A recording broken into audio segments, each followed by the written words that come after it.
Before Walz's time as a politician, he taught social studies for 20 years, and KARE 11, our sister station in Minneapolis, stopped by his old stomping grounds to learn more about Mr. Walz, the teacher and neighbor. From a high school football field to now a national presidential race, I went back to Mankato West High School to talk to people that have known Governor Walz for decades.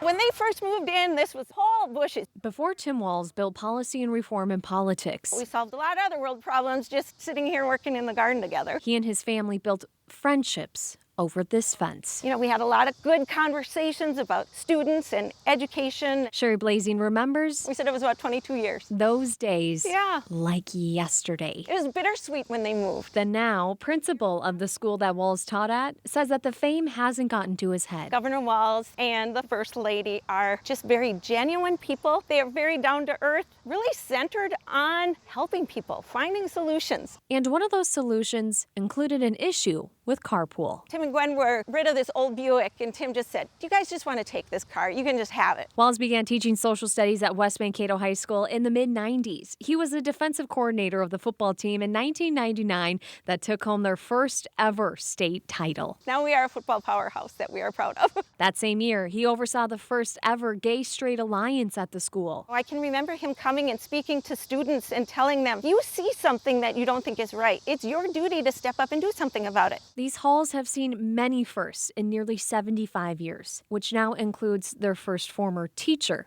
becoming a vice presidential candidate. It's so surreal. Who would think that your neighbor would be governor, let alone a candidate for vice president? On his way to build more bonds despite the barriers. All these beautiful flowers don't get the weeds. In Mankato, Morgan Wolf, KARE 11 News.